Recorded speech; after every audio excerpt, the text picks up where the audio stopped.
વાત કરી તેલના ભાવમાં અહીંયા શું ભાવ કેટલો વધારો થયો છે? તેલની અંદર ભુજ જથ્થાબંધ બજાર તેલની અંદર 2-3 દિવસ પહેલાં 2280-90 હતા, એ આજે વધીને 2300 રૂપિયા થયા છે.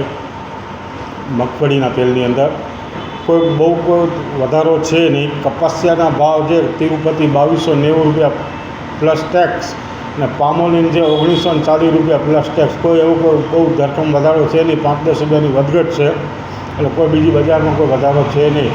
આવનારી સિઝનમાં પણ વરસાદ પાણી સારા છે, એટલે તેલમાં બહુ વધારો થાય એવું દેખાતું નથી. તહેવારો નજીક છે અને તેલમાં ભાવ વધારો આવે છે, લોકો કેટલી અસર કરી છે?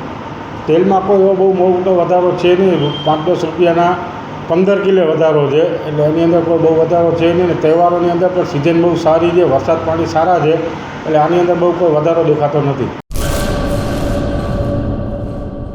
દાડમના રેસ્ટ પીરિયડની બેસ્ટ માવજત ટ્રાઇકોમિલ, ફોસ્ફોમાઇસિલ અને ડોક્ટર માઇસિલ.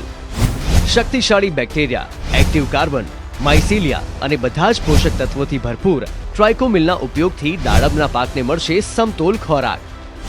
એક્ટિવ કાર્બન ધરાવતા ઉચ્ચ ગુણવત્તાયુક્ત ફોસ્ફેટિક ખાતર ફોસ્ફોમાઇસિલ દ્વારા દાડમનું વધુ ઉત્પાદન આપવા માટે છોડ બનશે સક્ષમ. ભારતમાં પ્રથમ માઇક્રોરાઇઝલ ફૂગ સાથે કુદરતી કેલ્સાઇડ અને ઉપયોગી સૂક્ષ્મ તત્વો તેમજ કુદરતી હોર્મોન્સનું મિશ્રણ એટલે ડોક્ટર માઇસિલ. ડોક્ટર માઇસિલના ઉપયોગથી તંતુ મૂળને પોષણ અને રક્ષણ મળશે અને સાથે જ પોષણયુક્ત દાડમના છોડની ઉત્પાદન ક્ષમતામાં વધારો થશે. દાડમની ખેતીને બનાવો દમદાર, રેસ્ટ પીરિયડમાં પોષણ આપો જોરદાર. 2 દાયકાથી ખેડૂતોના વિશ્વાસનું પ્રતીક. Agri Mycil Bioscience Private limited.